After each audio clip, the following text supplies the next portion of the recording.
Fantasy 5 for this Thursday, July 11th, episode 141. I'm your host, Scott Grierson. Happy 7-Eleven day, everybody. Don't forget that you can go out there and get a free Slurpee today at 7-Eleven. You might have to wait in line, but it's totally worth it to get one of those free delicious drinks at 7-Eleven. No, they're not sponsored. I just love to get a free Slurpee.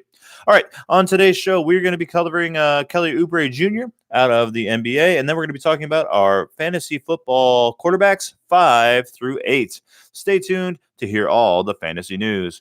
We are brought to you today by mathradio.com, where you can pick up an online math course for your child ages 7 through 17 for as little as $9.99. Help your child get better grades, score higher on exams, and even get into college. Be the hero of your household by picking up an online course to help your child do better in math.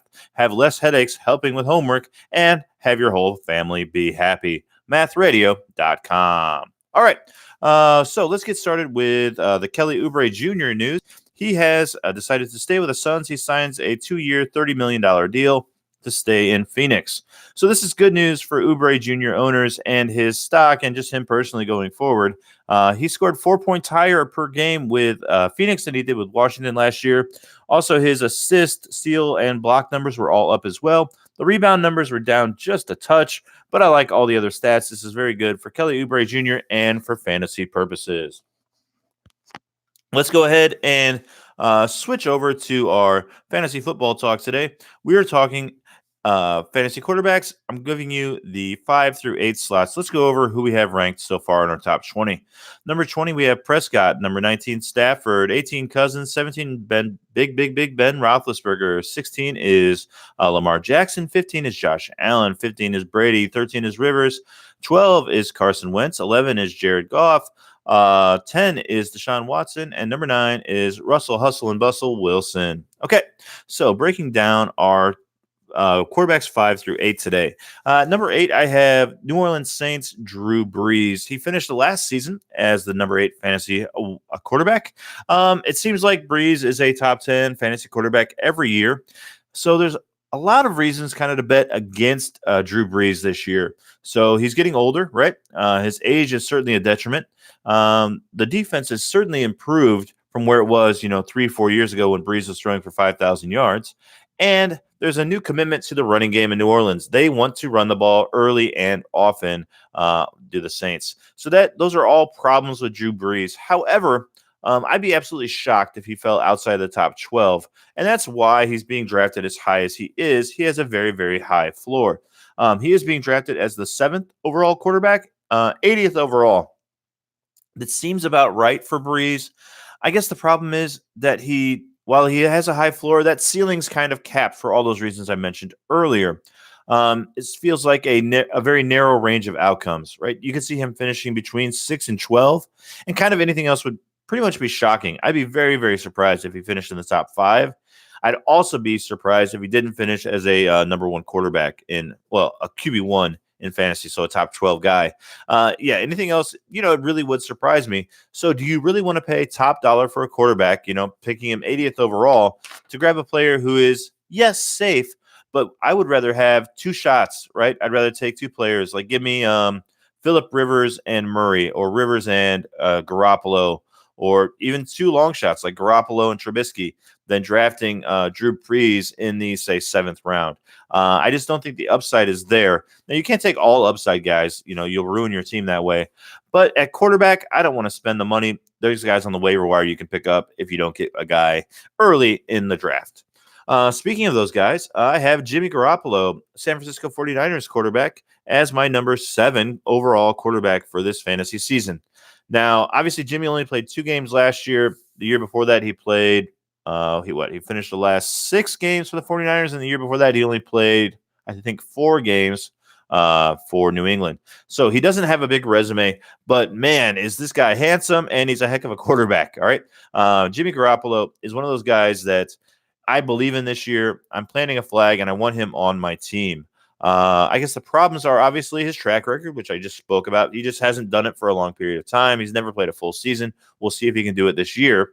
And the wideouts aren't really fantastic in San Francisco either. However, they do have Shanahan running that offense. They've got 3 running backs who can catch the ball out of the backfield, and they have one of the best tight ends in the game in Kittle. So he does have options to throw the ball to, and that offensive line is also improving.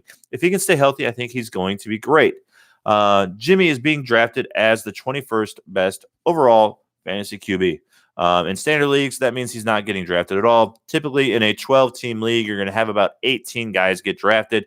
So Garoppolo typically will not get drafted. If I draft him, I'm drafting him, right before my kickers and my defensive special teams, right? So you can pretty much get him in any draft you want.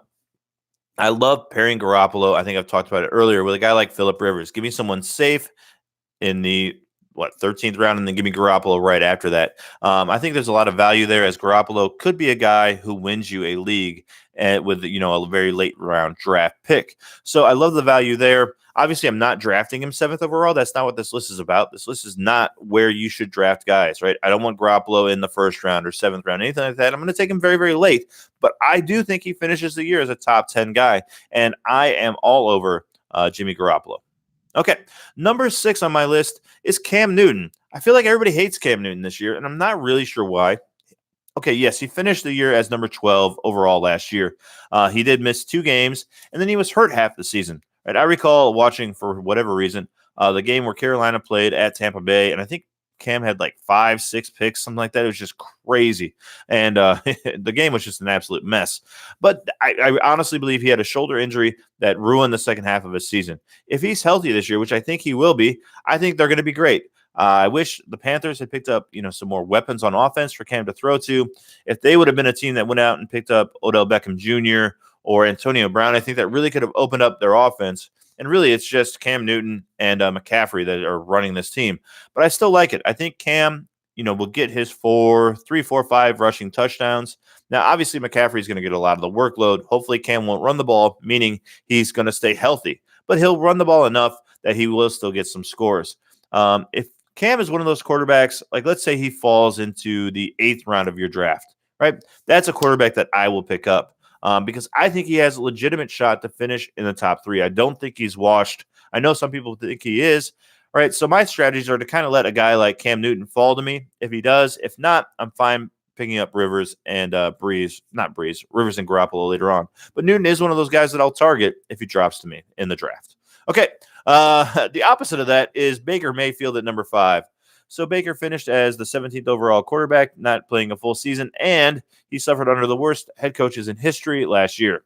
So now that Hugh Jackson is gone, Odell Beckham Jr. is in town, Kareem Hunt, who can catch the ball out of the backfield.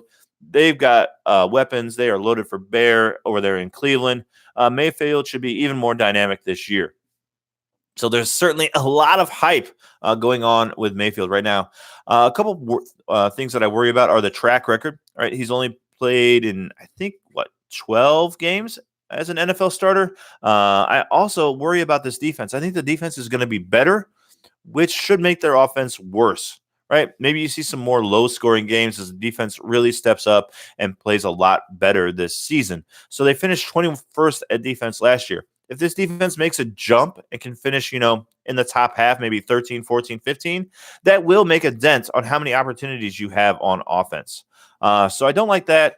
The other thing I don't like about Baker is he's being way overdrafted. He's being drafted as the 6th overall fantasy quarterback, 72nd pick overall. I'm not spending a pick that is that high on Baker Mayfield. There's too much risk. There's too much we don't know.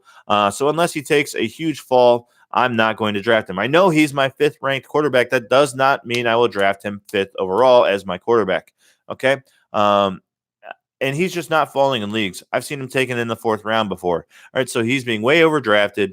Let somebody else draft Mayfield. Maybe he'll be great and finish, in the top 5. Well, if you're drafting him in the 4th round, he better finish in the top 5, right?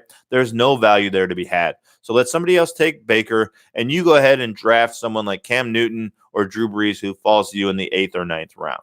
Okay, that should be your fantasy strategy with quarterbacks, right? There's so many great quarterbacks. Take one that falls, because in every draft, unless you're in like a 2-quarterback league, there's going to be a quarterback that falls. If you're kind of in, a league with your friends and they're not fantasy experts by any stretch, they're going to take a quarterback early. Let them do that. There's so many quarterbacks late. Don't fall into the trap of, oh my gosh, there's been, 8, 9 quarterbacks taken in the first 6 rounds. I've got to get a quarterback or I'm going to be left out. Well, no, you don't, because these people who have already drafted quarterbacks aren't going to take another one as their backup until way later, if at all. Okay. So you're going to be able to pick up someone later on who's maybe not as good, but very close to being as good, right? And you're only going to spend let's say, 11th round pick instead of their 4th round pick. So your overall team is going to be much better. So my advice is wait for a quarterback to fall to you and just wait in general. Okay. Those are quarterbacks 5 through 8 today. I hope you enjoyed the show. We'll be back tomorrow to discuss whatever fantasy news there is. There's actually going to be a baseball game tonight, so there's something to talk about perhaps tomorrow. There's still no Westbrook. I forgot to do my Westbrook trade today, but we'll do another fake Westbrook trade tomorrow.